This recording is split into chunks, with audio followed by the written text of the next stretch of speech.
Carthage must be destroyed.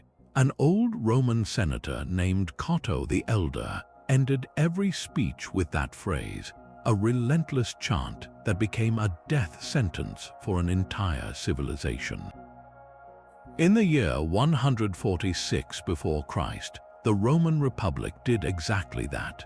They did not just defeat their rival city, they erased it from the earth in an act of such calculated brutality that historians have called it the Roman Holocaust. By the end of this story, you will understand the terrifying logic behind one of history's most infamous decisions, a logic built on generational terror, cold strategy, and a thirst for absolute finality. What drove a republic to not only conquer, but to systematically annihilate every stone and soul of a once great empire? And why does the ghost of Carthage still whisper warnings to us today? How far would you go to ensure an enemy could never rise again? For decades, the Mediterranean was big enough for both of them. Rome and Carthage were not born enemies. They began as distant neighbors with very different dreams. The Roman Republic was a powerhouse of land and law, a society built by farmers and soldiers where discipline and order were the ultimate virtues. Their strength was in their legions, a citizen army that could march anywhere and build roads as they went, stitching the Italian peninsula tightly under their control. Across the water, Carthage was something entirely different, a glittering port city founded by Phoenician traders from the east. Its wealth was not in soil but in sails. Carthage was the master of the sea, a network of trade routes and commercial outposts that made it the undisputed economic superpower of the Western Mediterranean. Its navy was unmatched and its armies were often professional mercenaries bought for specific campaigns. These were two distinct models of power, one territorial and rigid, the other fluid and commercial. For a long time, they simply eyed each other from afar, separated by the Tyrrhenian Sea, and even signed treaties promising to stay out of each other's way. The first agreement, dating back to around 500 before Christ, basically said, "You stay on your side of the sea, we will stay on ours," but the world was shrinking. The spark that ignited a century of warfare was not hatred, but a local conflict on the island of Sicily. A messy dispute between two small Sicilian cities drew both giants in, Rome to support one, Carthage the other. Suddenly, they were facing each other across a narrow strait. This was the First Punic War, beginning in 264 before Christ. It was a clash of paradigms. Rome, a land animal, had to learn to swim. In an astonishing feat of determination and reverse engineering, the Republic built an entire fleet from scratch, studying captured Carthaginian ships and inventing a boarding device called the corvus, a kind of spiked gangplank that turned naval battles into infantry brawls where Roman legionaries could excel. For 23 grueling years, they fought a war of attrition across Sicily and the surrounding seas. The cost was staggering for both sides, but Rome's relentless will to adapt and spend finally won out. In 241 before Christ, an exhausted Carthage surrendered, ceding Sicily to Rome and paying a massive war indemnity. Rome had won its first overseas province and proven it could beat a naval empire at its own game. But this was just the opening act, a brutal introduction that established the rules of a deadly new rivalry. The peace treaty was a ceasefire, not a resolution.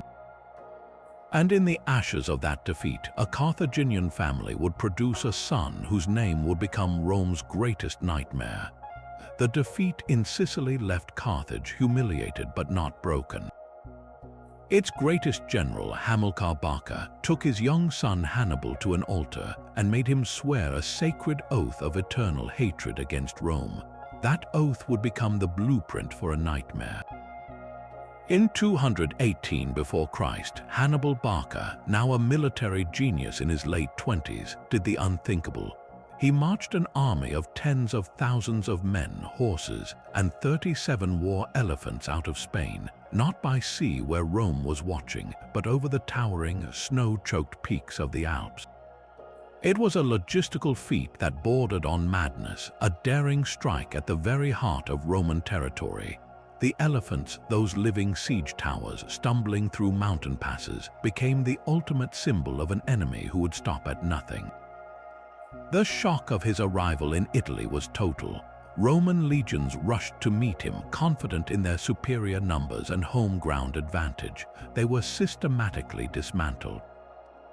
At the Trebia River, Hannibal used the cold winter waters and hidden cavalry to trap and crush a Roman force. The following spring at Lake Trasimene, he lured another army into a narrow pass shrouded in morning mist where his men ambushed them from the hillside. The lake turned red with Roman blood, with tens of thousands killed or captured in a single afternoon. But the true masterpiece of horror, the battle that would scar the Roman psyche for centuries, was still to come. In the summer of 216, at a place called Cannae, Rome committed its full might. They assembled a colossal army, perhaps 80,000 men, determined to crush Hannibal once and for all with sheer weight of numbers. Hannibal, with roughly half as many troops, faced them on a wide, open plain. As the massive Roman infantry formation pushed forward, Hannibal's center deliberately gave way, bending inward like a bow. The Romans, sensing victory, pushed deeper into the pocket, crowding together in their eagerness. They did not realize they were marching into a carefully set trap. At the perfect moment, Hannibal's elite African infantry on the flanks turned inward, and his devastating cavalry, having routed the Roman horsemen, closed the door from behind. The Roman army was completely surrounded, packed so tightly that men could not raise their swords. It was not a battle, it was a methodical slaughter. By the day's end, over 50,000 Roman citizens and allies lay dead on that field, a loss of life unprecedented in their history. The news sent a tremor of pure existential terror through the Republic. Hannibal was now free to roam Italy. For over a decade he remained there, a ghost at the feast, dismantling Roman alliances and proving their legions were not invincible. The very soil of Italy felt poisoned. Every Roman child grew up hearing stories of the monster at the gates, the man who had almost ended everything. This was not just a military defeat, it was a deep psychological wound that festered into a generational hatred. The name Hannibal Barca became a household curse, a synonym for an enemy so cunning and ruthless that only his total eradication could bring safety. The fear he planted was a seed, and it would grow into a twisted, vengeful logic that demanded not just victory, but the complete and utter removal of the threat forever. The shadow of Hannibal finally receded, but the terror he inspired did not. When Rome finally forced Carthage to surrender in 201 before Christ, the victors were not thinking of a generous peace. They were thinking of Cannae, they were thinking of a decade of fear. The treaty they imposed was not merely a list of demands, it was a deliberate and calculated act of strangulation, designed to ensure the monster could never leave its cage again. First, Carthage was stripped of its entire overseas empire. All of its territories in Spain, its islands in the Mediterranean, were handed over to Rome.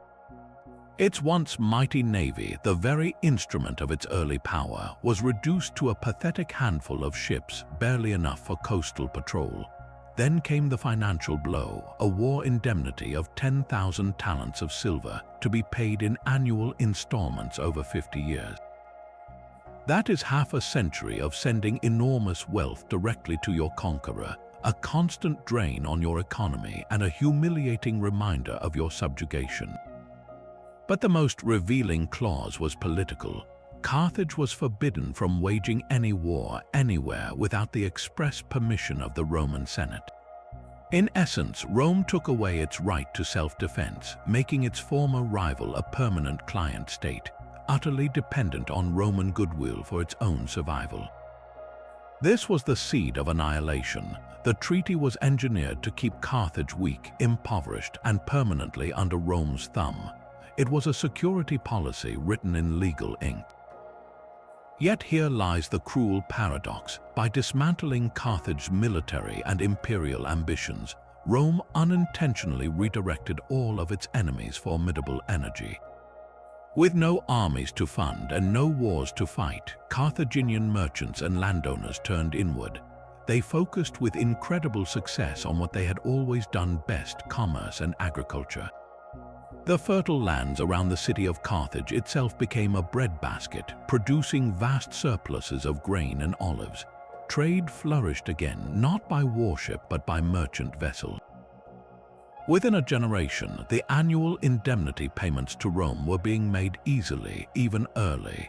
The city began to prosper once more, its warehouses full, its coffers recovering. From the Roman perspective, however, this economic revival was not a success story. It was an alarm bell. The very obedience Rome had enforced was now creating a new kind of threat, a rival that was growing rich and stable right under their nose. The fear simply mutated. It was no longer about Hannibal's elephants, but about Carthaginian grain ships and silver coins. And in Rome, an old senator watched this recovery with growing, obsessive dread. The city's wealth began to return, and with it, a dangerous illusion of normalcy. Carthage was not rebuilding its warships or training legions. It was doing something far more subversive in the eyes of Rome. It was thriving peacefully.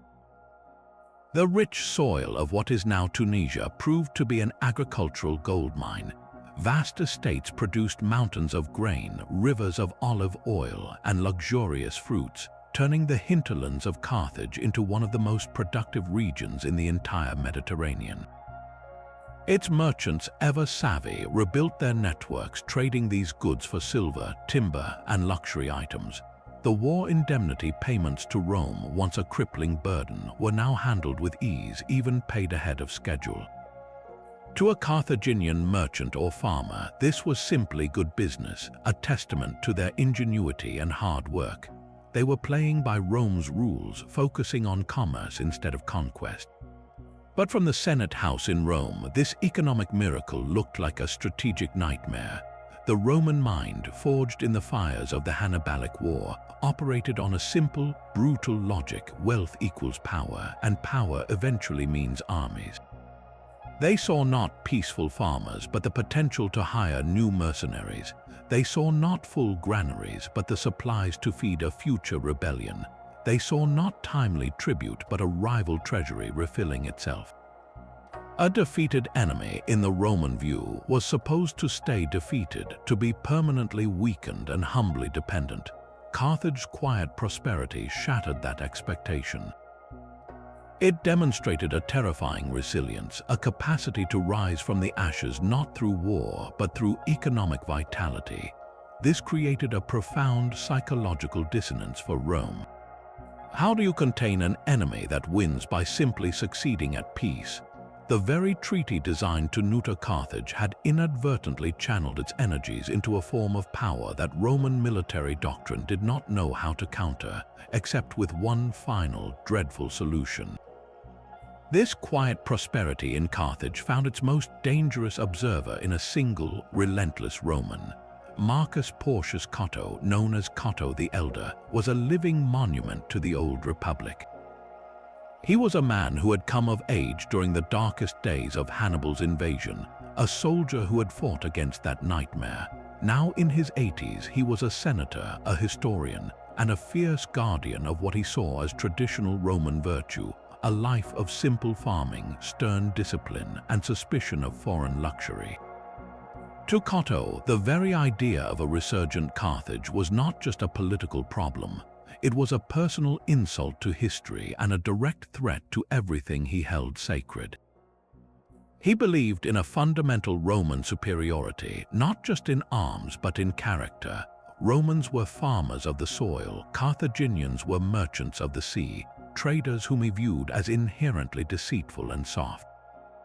Their new wealth, derived from commerce and vast olive groves, was proof of their corrupting influence. So he began a campaign that was as simple as it was psychologically brilliant. No matter what the Senate was debating that day, whether it was a new road, a tax on livestock, or a temple repair, Cato would find a way to steer his speech back to the existential danger in Africa. And he would always end with the same chilling conclusion: Carthage delenda isti. Carthage must be destroyed. It did not matter if the discussion had started about drain pipes in the forum. He would weave a connection, painting a picture of Carthaginian grain ships growing fat while Roman farmers struggled, until he delivered his infamous punchline. To drive the point home, he once brought a fresh, ripe fig into the Senate chamber, holding it aloft for all to see. "Do you know where this came from?" he asked. "This fig was picked in Carthage just 3 days ago. The enemy is not distant and broken. They are at our doorstep. Their bounty is so plentiful it can reach us while still fresh." The message was visceral and terrifying. He was not just making a policy argument, he was conducting a psychological operation on his own colleagues, watering the seed of generational fear every single day. He turned a complex geopolitical calculation into a moral crusade, a binary choice between Roman survival and Carthaginian existence. And with every repetition of that phrase, he made the unthinkable start to sound not just necessary but inevitable. But Cato's relentless chant did not go unchallenged.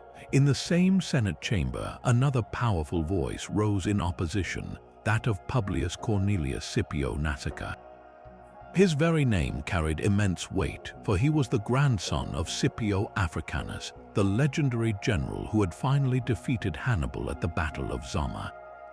If anyone understood the threat of Carthage, it was this man's family. Yet Nasica argued passionately against destruction. He saw a dangerous short-sightedness in Cato's obsession. To Nasica, a weakened but prosperous Carthage served a crucial strategic purpose for Rome. First, it acted as a buffer and a check on other rising powers in the region, like the ambitious kings of Numidia, who would gladly swallow Carthaginian lands if given the chance. Letting Carthage stand meant Rome did not have to police that frontier itself. Second, a thriving trading city was a steady source of tax revenue and goods for the Roman economy, far more valuable than a smoldering ruin. But his most profound argument was psychological. He believed Rome needed a rival. A tangible, external enemy, he warned, was what kept the Republic's military discipline razor-sharp and its political factions united against a common foe. Remove that enemy, and all that pent-up energy and ambition would turn inward. Without Carthage to fear, he foresaw Roman legions growing soft from disuse, and more dangerously, Rome's leading families beginning to fight each other for supremacy, dissolving the very unity that had built the Republic. This was not a debate about mercy, it was a cold calculation about the future of Roman power. On one side, Cato, haunted by the past, demanded absolute security through annihilation. On the other, Nasica, looking ahead, argued for managed instability, believing that a controlled rival was essential for long-term health. The fate of a civilization hung in the balance of this ideological clash, and for a time the Senate was truly divided. But fear, once weaponized, is a difficult force to contain. The perfect excuse for war finally arrived from an unexpected direction. Rome's own ally, a crafty and ambitious North African king named Massinissa of Numidia, had spent years circling the weakened Carthage like a vulture. He understood the terms of the Roman treaty better than anyone, and he exploited them with brutal precision. Massinissa's horsemen would raid a Carthaginian border town, seizing a fertile valley or a strategic port. The Carthaginian Senate, bound by the clause that forbade them from waging war without Rome's permission, could only send envoys to Rome to plead for justice. They would present their case before the Senate, showing maps of their lost territory, but the Roman response was always the same: delayed, ambiguous, and ultimately in favor of their ally Massinissa. This was a deliberate strategy. Rome allowed Massinissa to be its proxy, slowly bleeding Carthage through 1,000 cuts, all while maintaining a facade of plausible deniability. For decades, Carthage absorbed this humiliation, losing more and more of its productive hinterlands, the very source of its economic revival. The frustration within the city walls became a pressure cooker. Finally, in the year 151 before Christ, after another blatant land grab, the pressure exploded. The Carthaginian Popular Assembly, tired of the Senate's passive diplomacy, voted to raise a citizen army and fight back. They mobilized a force of about 30,000 men and marched out to confront Massinissa. It was an act of desperate self-defense, but in the eyes of Roman law, it was a clear and undeniable breach of the treaty. Carthage had waged war without permission. In Rome, the hawks led by Cato's faction did not see a nation defending its homes. They saw the legal trigger they had been waiting for. The debate was over. The incident was framed not as a border dispute, but as Carthaginian treachery and renewed aggression. The Senate swiftly declared that Carthage had violated the peace. They dispatched a delegation to Africa with a final, staggering ultimatum. The terms were designed to be impossible. To avoid war, Carthage must hand over 300 children of its noblest families as hostages to Rome. Then it must surrender all its weapons and armor. And finally, the people must abandon their magnificent coastal city entirely and resettle at least 10 miles inland away from the sea. The Roman envoys delivered this demand with cold formality. Imagine the scene in the Carthaginian Senate, the stunned silence followed by erupting anguish. To abandon the sea was to abandon their soul, their identity, their entire reason for existence. It was a death sentence for their culture, even if their people physically survived.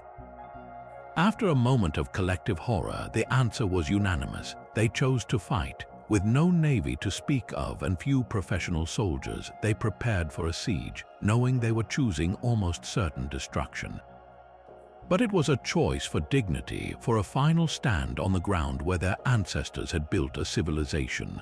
The Third Punic War had begun, and its outcome was never truly in doubt, only its horrifying finality. The Roman legions landed in Africa expecting a swift, decisive victory. They found instead a fortress of sheer will. Carthage was not just a city, it was a masterpiece of military engineering protected by a legendary triple wall system. The outer rampart stood over 40 feet high, wide enough for war elephants to patrol atop them. Behind that lay a second wall, and then a third, each one taller and stronger than the last. The main citadel, called the Biasa, rose from the city's center like an artificial mountain, a final redoubt. For 2 frustrating years, the Roman consuls in command failed utterly. Their assaults were bloodily repulsed. They tried to blockade the harbor, only to discover the Carthaginians had secretly dug a new canal to the sea, allowing supplies to slip in under cover of night. Disease ravaged the Roman camps and morale plummeted. Back in Rome, the Senate grew impatient. This was supposed to be a punitive expedition, not a quagmire. They needed a commander who embodied the relentless Roman spirit, someone whose very name was a weapon. Their choice was steeped in dark poetry. They appointed Publius Cornelius Scipio Aemilianus, the adopted grandson of Scipio Africanus, the man who had defeated Hannibal. It was as if the spirit of Rome's greatest triumph had returned to finish the job his generation had started. Scipio Aemilianus arrived in 147 before Christ. He was a stern, methodical soldier who understood that willpower alone could not breach those walls. He imposed brutal discipline on his demoralized troops and changed the entire nature of the siege. His strategy was one of absolute suffocation. He ordered the construction of a massive mole, a giant stone causeway, to block the entrance to Carthage's great circular harbor, sealing the city off from the world once and for all. The Carthaginians, in a final burst of desperate ingenuity, built a fleet of makeshift warships from scavenged timber and old furniture, launching them from the newly dug canal in a last furious naval sortie. It was a breathtaking act of defiance, but it was too late. The noose was tightening. By the spring of 146, the Romans had finally breached the outer walls. What followed was not a battle between armies, but a descent into hell. The fighting moved into the city itself, a labyrinth of narrow streets and towering 6-story apartment buildings. The Carthaginians did not surrender. They contested every inch, hurling tiles and burning oil from the rooftops, turning each city block into a deadly kill zone. For 6 days and nights, the Romans had to clear the city street by street, house by house, fighting upward through the cramped residential districts toward the Baissa citadel. The carnage was unimaginable.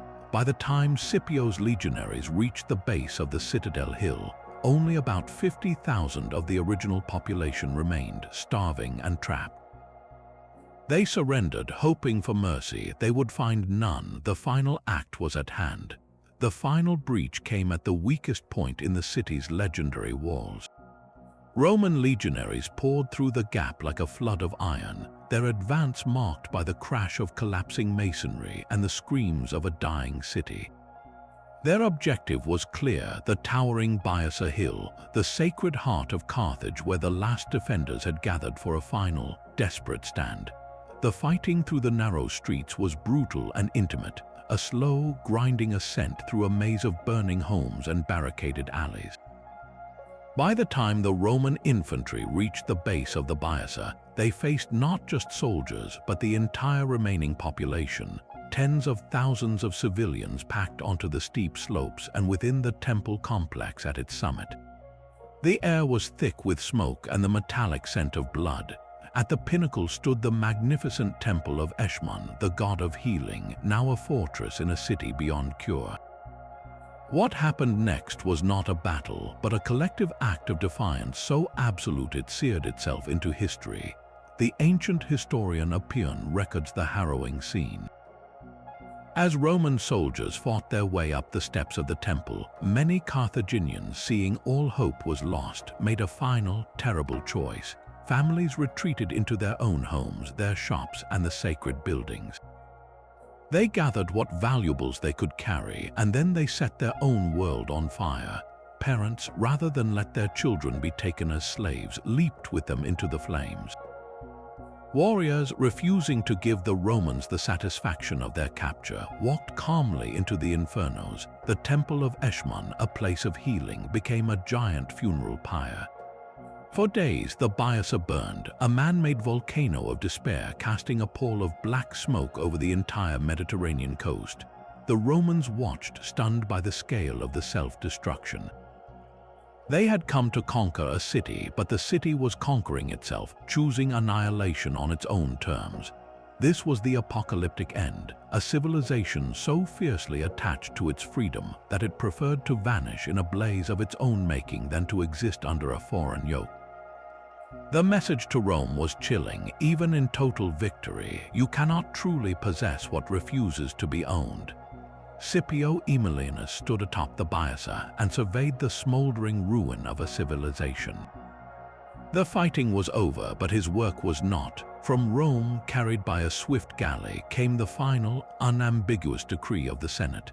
The city of Carthage was not to be occupied, not to be annexed, but to be utterly and completely erased. This was not an act of wartime strategy. It was a ritual of annihilation, a performance of finality for an entire empire to witness. Scipio, the grandson of Rome's greatest hero, now became the architect of its most profound act of vengeance.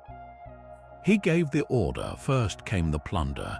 His legions were granted a set number of days to systematically strip the city of every remaining item of value.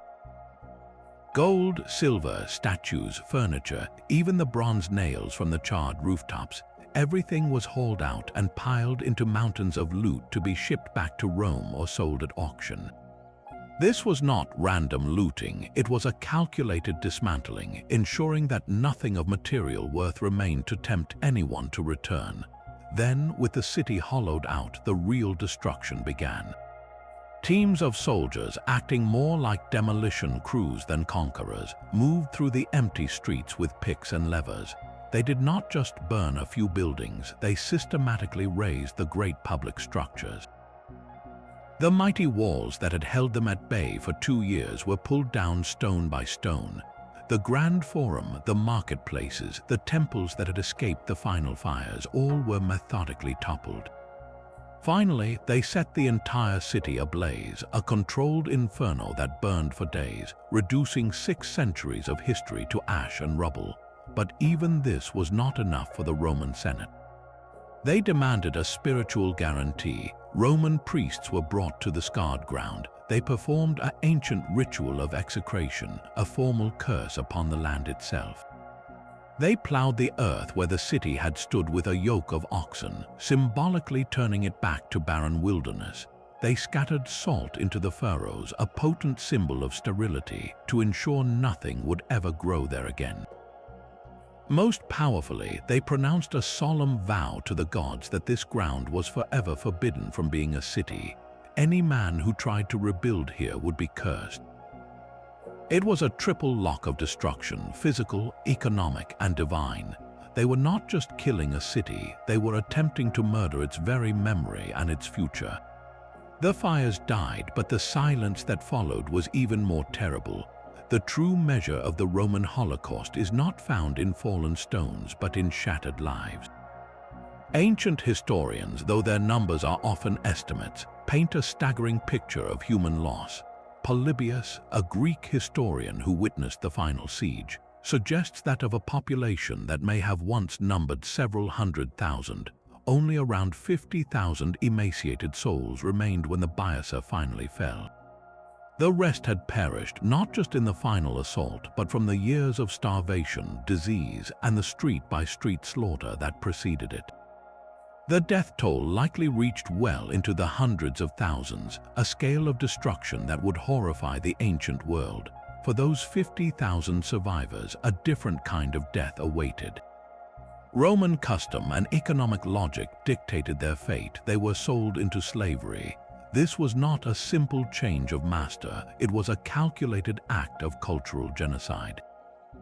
Enslavement meant erasure. Men, women, and children were marched in chains to the docks, processed like livestock, and auctioned off to buyers from across the Roman Republic.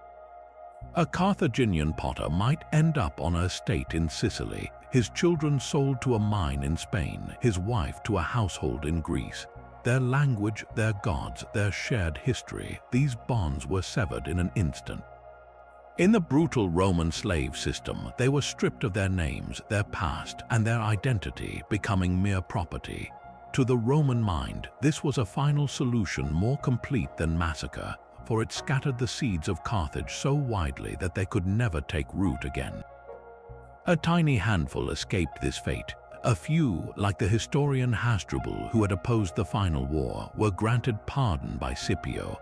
A small group of priests and their families were reportedly spared out of a superstitious respect for the gods.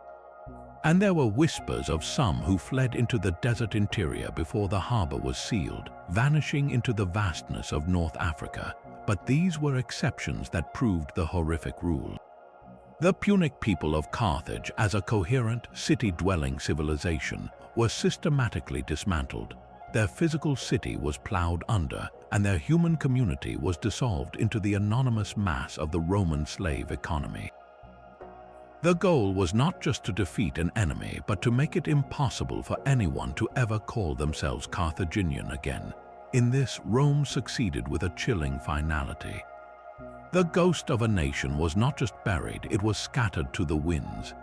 Yet one of the most chilling details of that day is almost certainly a myth. The story goes that after the destruction, Roman soldiers took bags of salt and poured it into the fields around Carthage, ensuring nothing would ever grow there again.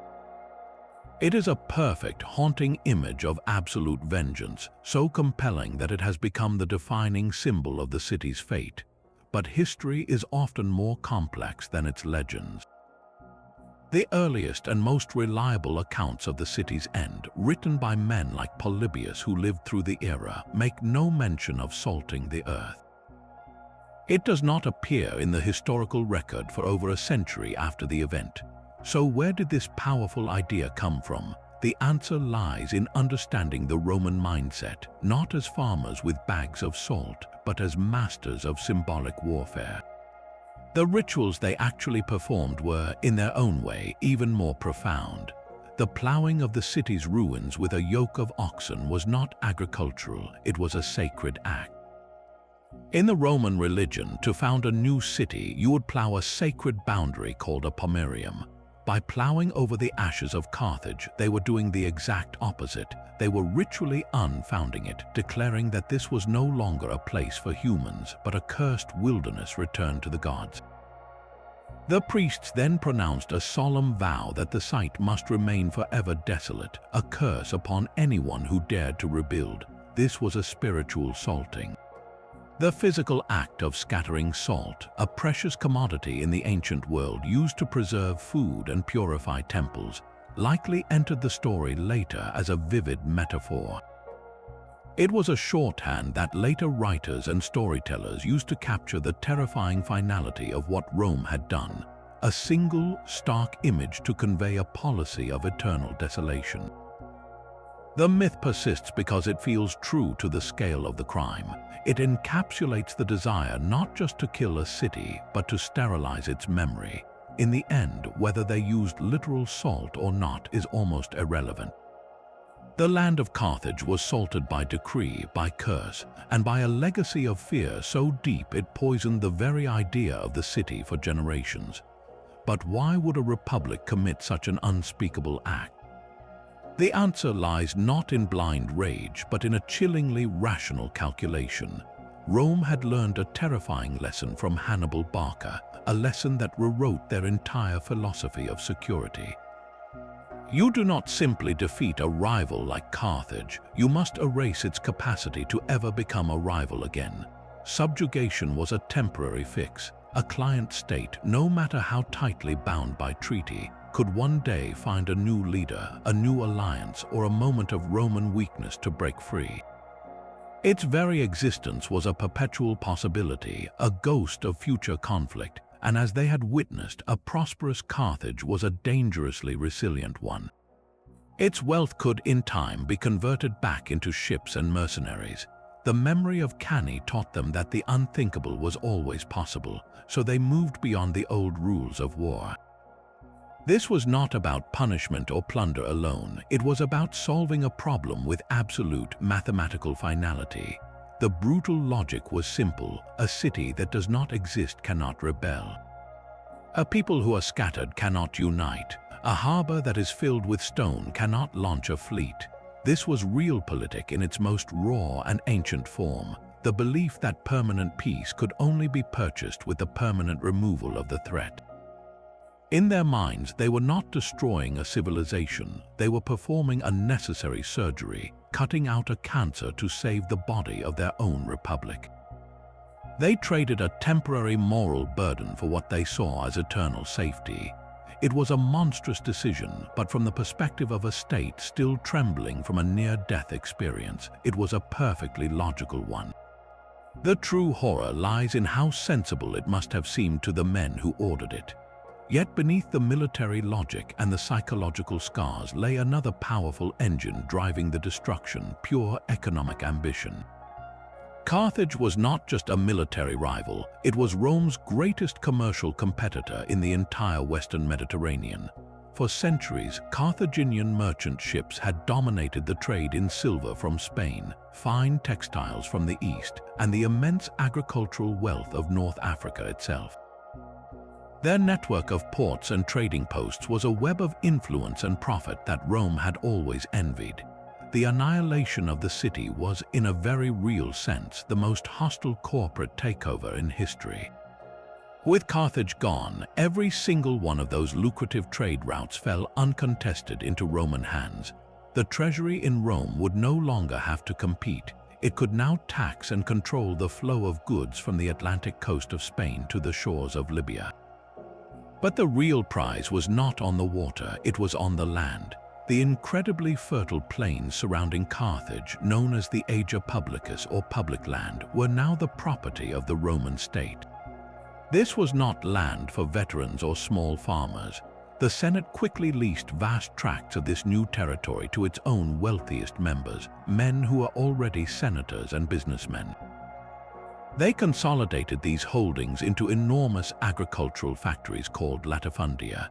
These were not farms as we imagine them. They were industrial-scale operations worked by thousands of the very slaves taken in the war. They produced a flood of grain, olive oil, and wine for export, undercutting smaller Italian farmers and generating staggering fortunes for the Roman elite. So the cycle became a closed loop of destruction and profit. The fear of Carthage justified the war provided the land and the slave labor, and the resulting wealth flowed directly back to the powerful men in Rome who had voted for the war in the first place. The ghost of Hannibal was invoked to justify an act that, in the end, filled Roman granaries and lined Roman purses. It was security and profit wrapped into one terrible final package. This finality was not merely political or economic, it was deeply spiritual. To truly understand the Roman psyche, we must look beyond legions and ledgers into the realm of gods and cosmic order. For many Romans, Carthage represented something far more dangerous than a military rival. It was a moral pollutant, a civilization built on principles they believed were an offense to the gods themselves. This ideological war was fought with two powerful weapons, the concept of punica fides and the specter of child sacrifice. Punica fides, or Punic faith, was not a compliment. In Roman mouths, it was a proverbial phrase meaning treachery, bad faith, the absolute opposite of Roman trustworthiness. It painted the Carthaginian character as inherently deceitful, a people who could not be bound by oaths or treaties.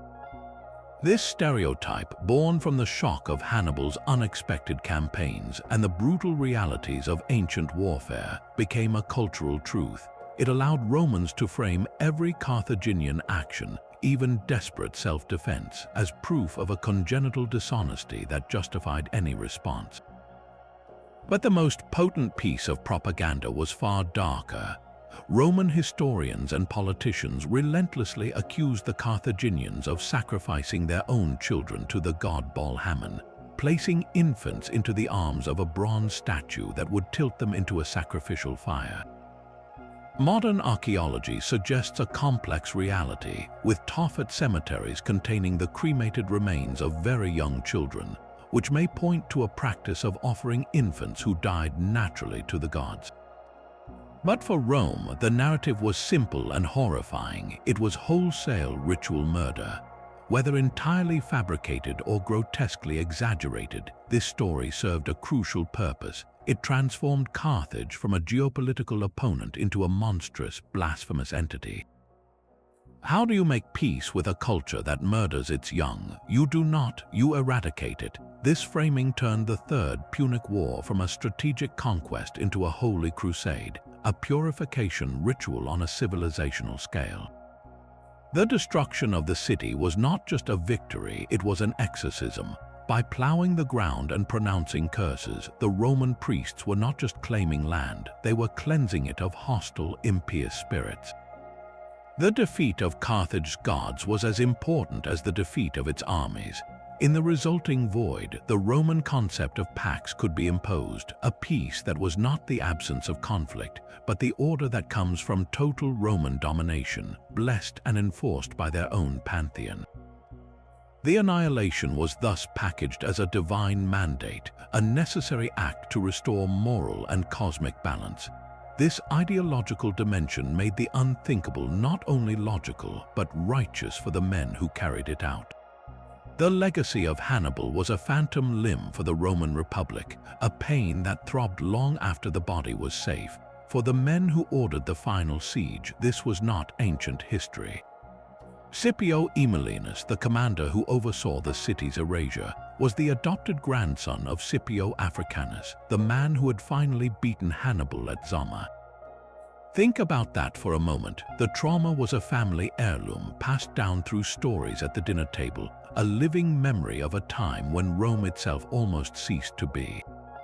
The fear was not abstract. It was the memory of fathers and uncles who never came home from Cannae. It was the knowledge that for over a decade, a foreign army had lived off their land, burned their farms, and shattered the myth of Roman invincibility. That kind of deep, generational shame does not simply fade with a peace treaty. It festers, it demands a reckoning. So when the legions finally broke into Carthage, they were not just conquering a city of stone and mortar. They were storming the source of the nightmare. Every Carthaginian temple they toppled was a blow against the gods who had favored Hannibal. Every street they cleared was a symbolic reclaiming of an Italian road once marched by his elephants. The methodical, almost ritualistic destruction, the plowing of the ruins, the scattering of the people, all of it served a profound psychological need. It was an act of collective therapy, but a therapy conducted with swords and fire. By ensuring that not one stone remained upon another, they were performing a magical undoing. If Carthage no longer existed, then logically, the man who came from Carthage could never have truly terrified them. They were retroactively erasing their own humiliation.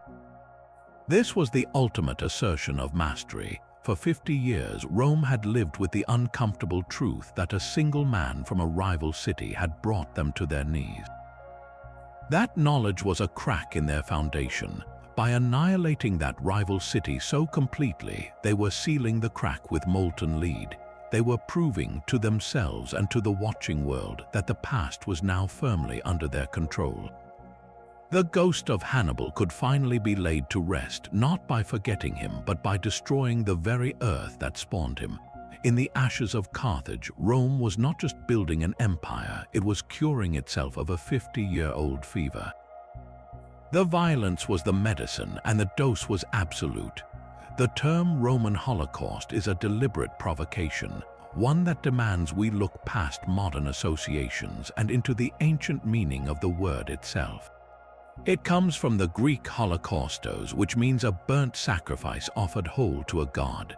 In the religious rituals of the ancient world, an animal would be completely consumed by fire on an altar, leaving nothing behind, a total offering to divine power. When we apply this lens to the fate of Carthage, the parallels become unsettlingly clear. The city was not merely defeated, it was offered up, consumed in a literal and figurative fire. Its population was either killed or scattered into slavery, its physical structures were reduced to ash and rubble, and its cultural identity was systematically dismantled. This was a sacrifice of an entire civilization on the altar of Roman security. The act was total, intentional, and designed to leave no trace, fulfilling the ancient definition in its most terrifying literal sense. Yet using this term today carries an immense ethical weight. For most of us, the word Holocaust is inextricably linked to the 20th century atrocities of the Second World War, a specific, industrialized horror of unparalleled scale and ideology. To apply it to an event 2,000 years prior risks blurring historical contexts, perhaps even diminishing the unique evil of modern genocide. So why use it at all? Perhaps the value lies not in equating events, but in recognizing a pattern.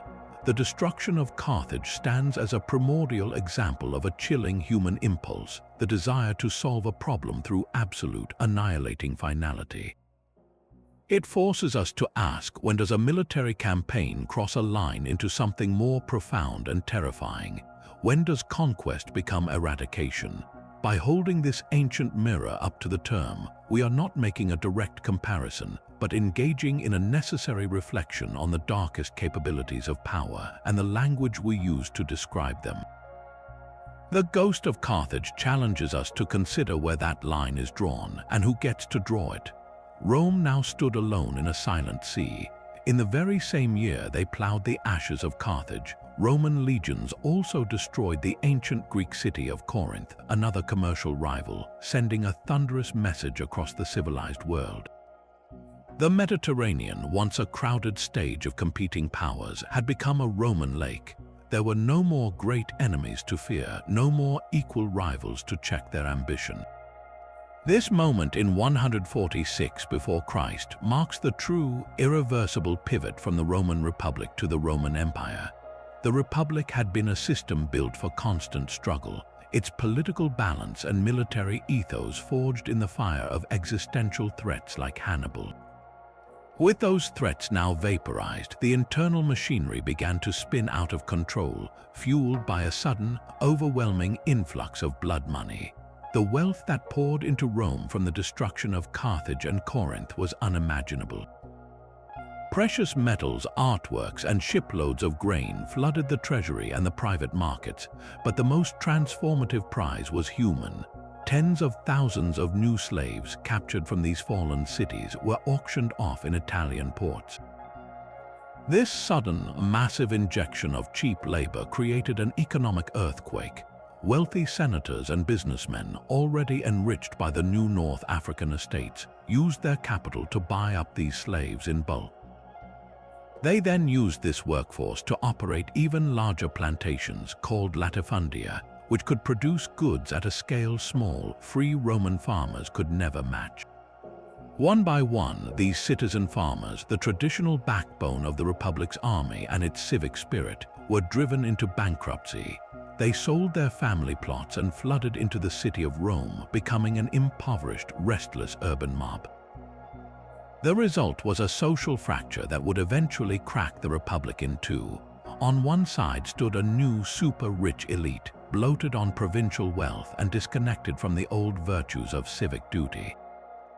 On the other side was a growing mass of disenfranchised poor with no land, no stable work, and a deep, simmering resentment. The political system, designed for a simpler time, was utterly unequipped to handle this crisis.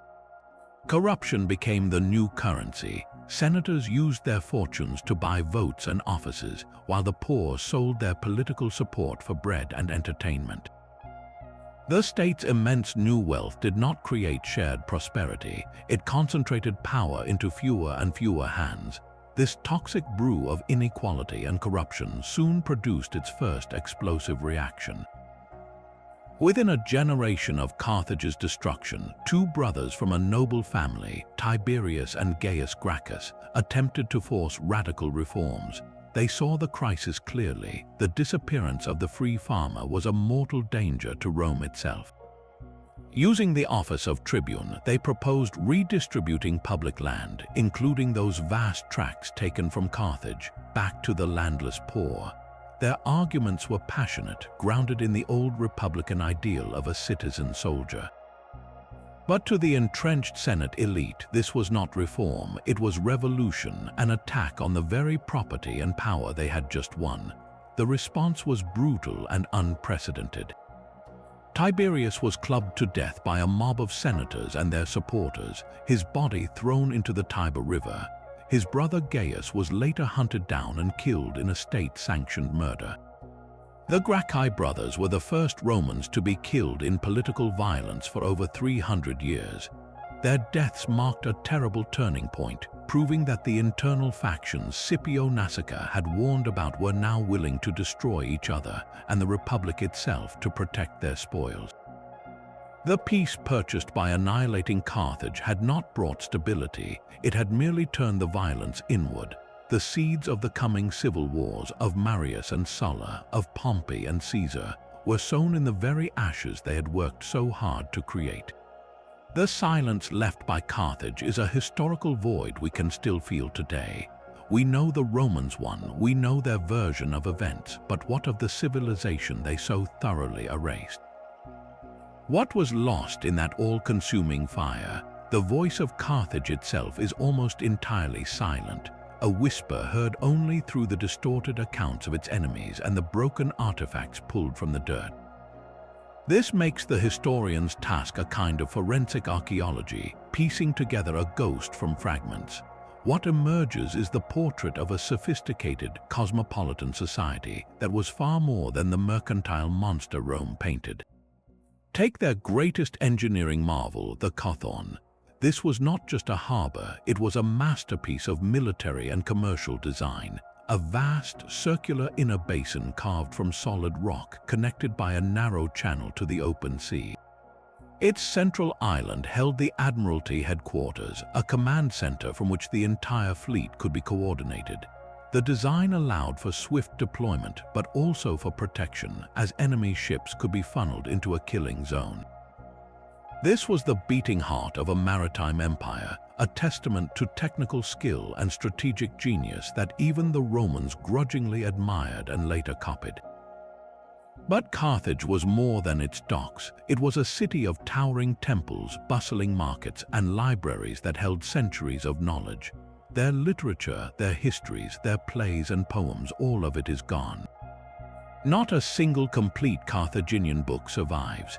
Every scroll in their libraries was either burned, left to rot, or repurposed as scrap parchment by the conquerors. We have only tantalizing hints, like the fact that the Roman Senate once requested a 28-volume work on agriculture by a Carthaginian named Mago, which was considered so valuable they ordered it translated into Latin. That translation itself is now lost, a ghost within a ghost. Their art reveals a unique cultural fusion.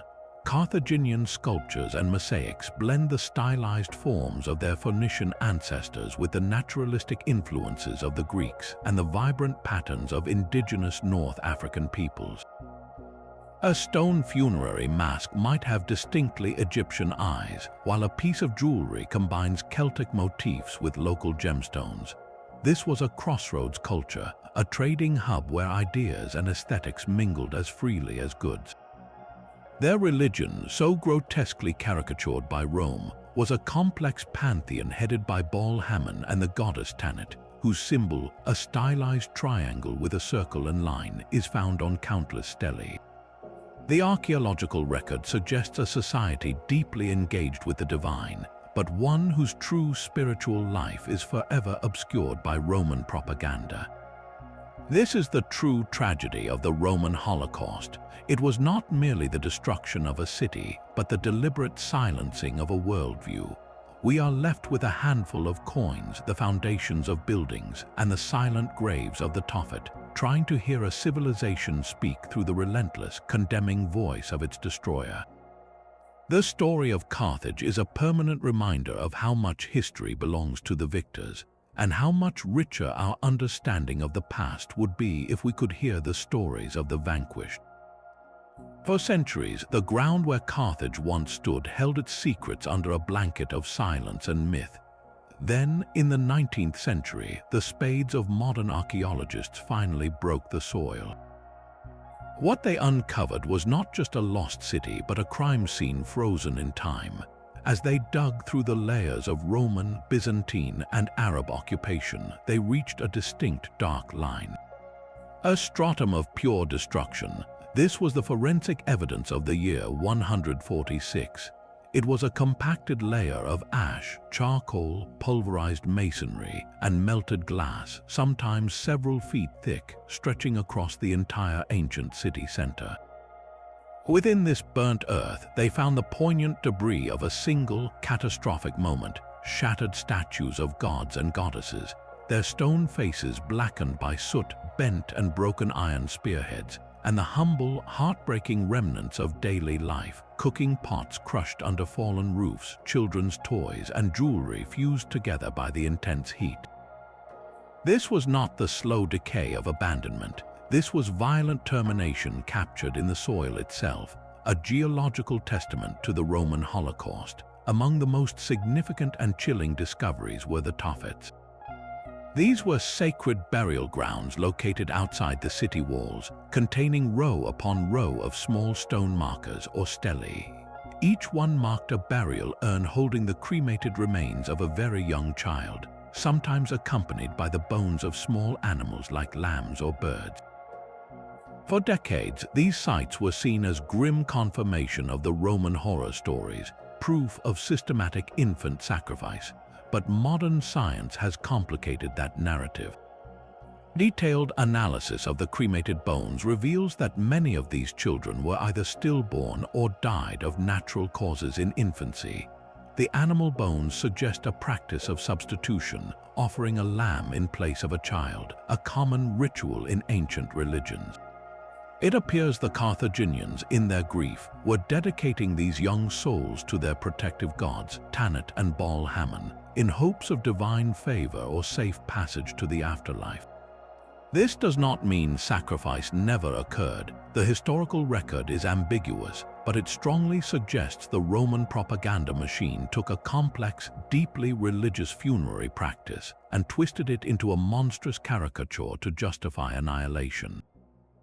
The Tophets do not give us a simple answer. Instead, they give the Carthaginians a fragment of their voice back, a whisper that says their world was far more nuanced and far more human than their destroyers wanted anyone to believe. The curse upon the land did not last a century. In a stunning act of historical irony, the very men who inherited Rome's fractured republic looked upon the empty harbor and saw not a cursed wasteland but prime real estate. The first to propose it was Julius Caesar near the end of his life. He envisioned a grand Roman colony rising from the ashes, a solution to Rome's problem of landless veterans and a strategic hub for controlling the African grain supply. His assassination delayed the plan, but his adopted heir, Augustus, made it a reality. Around the year 29 before Christ, Roman surveyors returned to the scarred promontory. They laid out the rigid, orderly grid of a classic Roman city directly atop the obliterated Punic streets, a new skeleton imposed over an old grave. This was not a resurrection, it was a replacement. The new city was called Colonia Julia Concordia Carthago, a name that celebrated Roman peace and harmony built upon the ultimate discord. It grew with astonishing speed, fueled by imperial investment and its perfect location. Within a few generations, it was the third largest city in the entire Roman Empire, after Rome and Alexandria, a glittering provincial capital adorned with a colossal circus, a theater overlooking the sea, and aqueducts that marched across the landscape. This rebirth reveals the terrifying specificity of the original crime. The Romans had not destroyed a place because it was useless. They destroyed a people and their memory to make the place safe for themselves. The new Roman Carthage was the final, triumphant phase of the Holocaust, a city of marble and Latin speech built literally upon the crushed bones and buried foundations of its predecessor. It stood as a permanent declaration, proof that the land was only cursed for those who were not Roman. The pattern set in Carthage's ashes did not remain an isolated horror. It became a grim blueprint, a terrible lesson in the mechanics of erasure that would echo through the corridors of history. The Romans themselves were the first to reuse their own template. In the year 70, after a brutal Jewish revolt, the future Emperor Titus besieged Jerusalem. When the city fell, his legions did not just sack it, they methodically dismantled it. The Great Temple, the spiritual heart of Judaism, was looted and burned to the ground. Its sacred treasures were paraded through Rome, and the land was plowed over just as Carthage had been. The aim was identical, to break not just an army but a people's spirit and their connection to their God. This was more than punishment, it was cultural surgery, removing a center of identity to prevent future rebellion. Centuries later, the Mongol Empire under Genghis Khan and his successors perfected this logic of terror into a chillingly efficient system. When a city resisted, its population was often massacred as a calculated message to the next city on their march.